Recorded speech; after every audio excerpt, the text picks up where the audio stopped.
Today we're going to be talking about the country of Greece. Now, this isn't the Greece that your mom's going to cook with. This is not the Greece that you get on your clothes when you've been outside working with different equipment. This is going to be a country in Europe. And you can see that it's spelled differently. Greece is spelled with two E's, and then it's C-E at the end. Instead of how would we spell the Greece that you get on your clothes? Okay, so it would be Greece, G-R-E-A-S-E. But the country Greece is spelled G-R-E-E-C-E. Now, what's really interesting to look at about the Greece flag today, we're going to be looking at the different aspects of the flag. And if you notice, the Greek flag has 9 stripes. And these stripes represent freedom or death, which is what these stripes really represent. And if you notice on the Greek flag that there's this white kind of cross, if you saw it kind of twisted around, you can probably see that better. What do you think the cross kind of represents today, maybe? And then I'll give some time for the students to respond. Sometimes they might say Jesus, or they might say religion, or the church. I'll be like, okay, very good, or kind of redirect them, try to tell them what I want. And I'll say, okay, so right here in the flag, the cross is going to represent the Greek church, more specifically what they call the Orthodox Church. And the church and religion is very important to the Greek people. They believe that their church is a critical part of their history and part of their culture. And because the church is so important to everyday life for the Greek people, they decided to put that as part of their flag. Okay. Now, if you notice, we have 2 main colors in the flag. We have blue and we have white. So the blue in the flag represents truth and loyalty. And blue also represents the waves that can be in the ocean around the peninsula and island of Greece. So blue represents the waves and truth and loyalty. Oh, now watch out for this lamp. Okay, the second color that we have in the Greek flag is white. And white represents peace and honesty. Have you ever watched any of these old westerns or movies where there's this battle going around and they wave the white flag? Well, what does the white flag mean in this situation? And then I let them respond. Well, the white flag might mean, oh, we're surrendering or we're having peace. I know that's right. And just like the white flag means peace in that situation, white represents peace on the Greek flag as well. Peace and honesty. Okay, so today what I want to do is we learned a little bit about what the Greek flag means. But how is this similar to the American flag? And then I'd hear some response. Well, we have blue in the American flag, or we have white. Maybe some responses like that. I'll be like, okay, what does... then I'll say, okay, how many stripes do we have in the American flag? And what do they kind of represent? And then if the students don't know, then I'll come over to example of the American flag that's usually hanging up in the corner of the classroom. And I'll say, okay, let's count how many stripes we have. And then there'll be, okay, there's 13 stripes. 13 red stripes on the American flag. And the 13 red stripes represent the blood from the people who kind of fought to protect our country.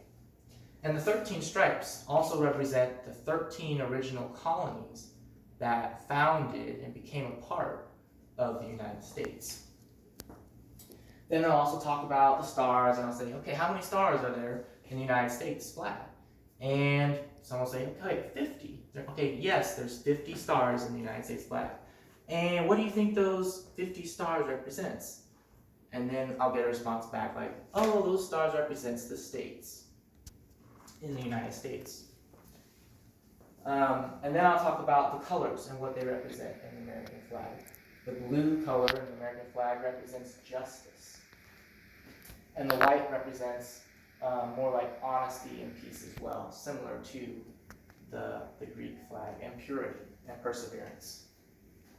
Okay, so now that we've looked a little bit at the Greek flag, what I want to do is I want to show you where Greece is located. So what we're going to do is we're going to look at some maps of where we're located today and where the country of Greece is located. So we're going to come over to our projector. In this case, it's my laptop right now. And we can see the state that I'm in right now is Indiana. Also, Colorado is pictured over here to the left in the west. And we're going to zoom out here. Okay, so here is the United States. And we're going to have to go across the ocean.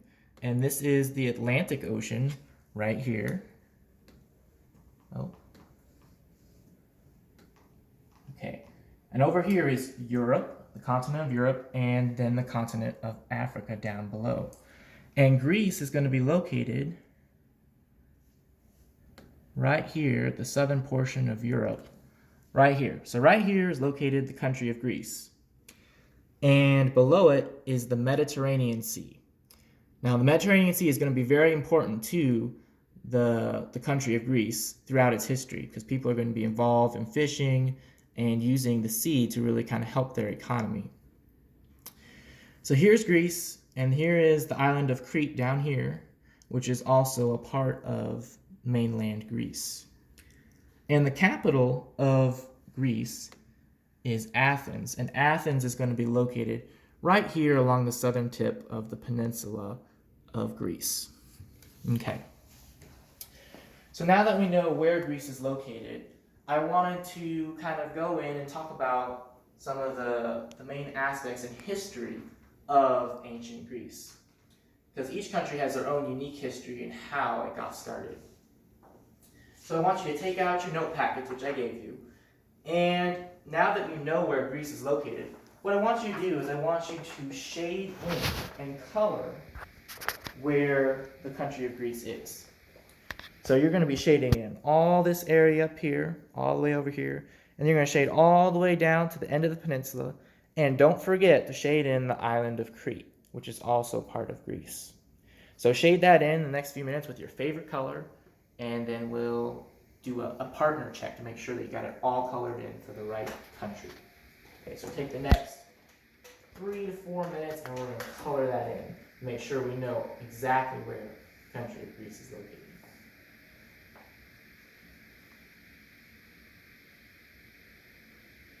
So then we're going to give them about 3 to 4 minutes to do that. And then when we get done, we'll do a partner check to make sure that they got where Greece is actually located. And we're going to do that. Okay, so when we come back, we're like, okay, partner check, where is Greece located? Greece is located here, it's all shaded in. And I'll have an example done that I can show them when it's all done. Okay, so now that we know where Greece is located and what the country looks like, what's really interesting is I was actually able to go visit Greece a couple years ago. And whenever you go to a new country, it's important that you really learn some of the language. And it's just a way to be polite and show that you're friendly to the local people there. And would you guys like to learn some of Greek language? So they might say, yeah, or yes, I'd love to. Or they might just sit there and then I'd be like, okay, you're boring, but I'm going to teach you anyways. So when I was over there in Greece, I learned how to say hello. And the Greek word for hello is yasu. So everyone say, yasu, hello. And then usually they'll say hello, or I'll be like, oh, come on guys, I need a good hello. So yasu, and then they say hello, and then I'll say hello, and then they say yasu. So we practice that a couple times. And then they'll write that in on the first blank, what that means for yasu, hello. And then the word for good morning is kalimera. So I say, kalimera class, good morning. And then we practice saying kalimera, kalimera, and then we write that down. And what's really interesting is we had a bus that we would go and travel around in Greece. And every time we would jump on the bus to go somewhere, we'd say to our bus driver, kalimera Theodore, which was our bus driver. So we'd say good morning or hello, yasu. So learning some of the language is really important to being a good traveler. Because if you want to travel one day, you need to practice learning some of these other languages. Okay, that's a little bit about the language. And when I showed you the map up here, about Greece, we talked about a sea and an ocean that was going to be really important to the people of Greece. And that is going to be the Mediterranean Sea, located between Europe and Africa. And the Mediterranean Sea is going to be very important to the people of Greece. So I want you to write that in, the Mediterranean Sea, in this blank. And I'd probably show them on a map again where the Mediterranean Sea was and how to spell that big hard word, Mediterranean.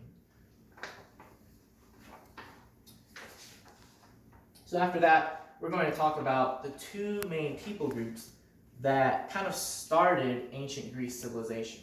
So there's two people groups, the Minoans and the Mycenaeans. Now the Minoans, they're going to live on the island of Crete. And I point up here to the map. And Crete is located right here south of the mainland peninsula. Now we already talked about peninsulas and islands. So who can tell me what a peninsula is? And then I have some wait time to make sure that people can process the question. And then the student might raise their hand and say, okay, yes, Johnny.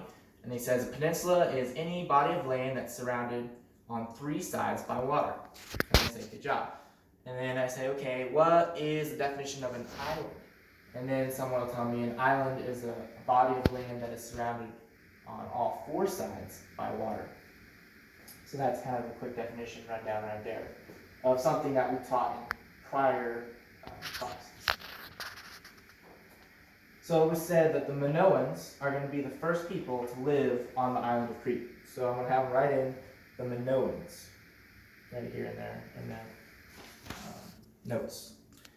And then we're going to talk about a little bit what is something that people on an island would do. What is something that they would do for a job or for a living? So I try to get responses and I say, okay, well, if you lived on an island, what would you be doing? And a student might say, okay, people might go fishing. People might go sailing. Or people might be working to build houses to help other people. People would be involved in trade. They'd have to trade among themselves because there's not a lot of people on the island per se. So I'd have them come through and write down what would people do in these four blanks right here. Kind of give them a sense of what people in ancient Minoans would do. Okay, so not only were the Minoans' occupation kind of fishing and trading, but I'm also going to show them a picture. And these photos, or what they call frescoes, were large paintings painted on the ancient Minoans' walls in their houses. So these paintings would be in people's houses. And I'm going to show them a few pictures, and I think I actually have some photos here.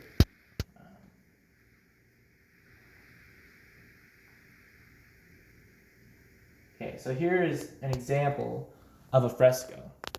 So as you can see, I say, okay, what is present or what is in this picture or this painting for this ancient Minoan art? And the kids might say, okay, it looks like there's some dolphins, there's some fish. And I say, okay, so why would they paint fish or dolphins on their walls? And then we're going to talk about, well, fishing must be important to this group of people. And the ocean and the sea is a very valuable resource for these people to kind of survive during this time.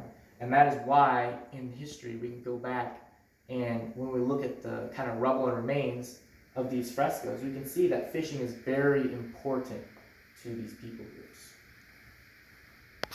Another example of a fresco is this picture right here. Now, what do you think is going on in this picture right here? And I give some wait time, and someone says, oh, that looks like a cow or maybe a bull. I say, yeah. And like, what's this guy doing like right here? And they're like, looks like he's like riding or jumping or something. And then I say, okay, yes, this person, this ancient Minoan, is running and jumping over this charging bull. Now, this was considered an ancient sport for the Minoans. They would love to kind of run and jump over bulls. That was something that they did for fun, for entertainment. What is something that we as Americans do for entertainment? And then some people might say, we play football or basketball, or we like to play video games. And I'll be like, okay, So this was just like ancient Minoans video games to them, except it was real life. Or this was like a sport like football, but they were actually running and jumping over bulls, which is very dangerous. And usually you'll have a bunch of discussion come up during this time, and usually I'll let the kids kind of have fun and talk a little bit during this time because people like running and jumping over bulls, and maybe I'll tell a story about an encounter that I had with a bull, or maybe a big bull that I saw at a fair, and then I'll listen to some of their stories too during this time as well. Kind of have a little fun right through this point. Okay, so we can remember that the Minoans kind of lived on an island, the island of Crete, because the Minoans is spelled M-I-N-O-A-N-S, Minoans, so there's an I in Minoans. And I probably have it written on the board, the Minoans, somewhere, but because of space, I didn't really write it in this lesson. So we can remember that the Minoans lived on the island of Crete, that they were traders, fishermen, and was one of the first civilizations in ancient Greece. So the next group of people that we have is going to be the Mycenaeans. Now the Mycenaeans lived on the mainland Greece, and they were kind of more of a fierce, kind of warlike people. So I'd have them write in their notes, the Mycenaeans lived on the mainland, or the peninsula of Greece, and they were known for their intense competition. And another interesting thing is that the Mycenaeans were ruled by a king, and that means that they were ruled by a monarchy. Okay, so monarchy means ruled by a king. I want you to write that down because that's very important. So then they write down monarchy means ruled by a king. And then I say, okay, so who's ruling the United States of America? And kind of who's in control of America? Is it a monarchy? And then I wait for a response. And they're like, no, it's the president, okay. And what kind of form of government do we have? And then we probably won't get an answer there. And I'll say, okay, we have a democratic republic form of government in the United States. But in ancient Mycenaeans, they had a monarchy or ruled by a king. So whatever the king would say would go. So if he said, okay, I want you to clear this place of land and build a house, you would have to do that. Or if he said, I'm going to arrest you, even though maybe you hadn't done anything wrong, you would have to submit to the king or the monarch of ancient Mycenaeans. Okay, so monarchy ruled by a king. Eventually, the Mycenaeans are going to be fierce warriors and fierce fighters, and they are going to attack the city of Troy. Now, the city of Troy is located in Anatolia, modern-day country of Turkey. And Troy is located over here. If this was a map, I'd be pointing where Troy is located, the city of Troy. And Mycenaean Greece is located over here on the mainland. And the Mycenaeans are going to come out and attack the city of Troy, but they're not going to have a lot of success at first. And they're not going to be able to really attack and be able to get in and take over the city of Troy.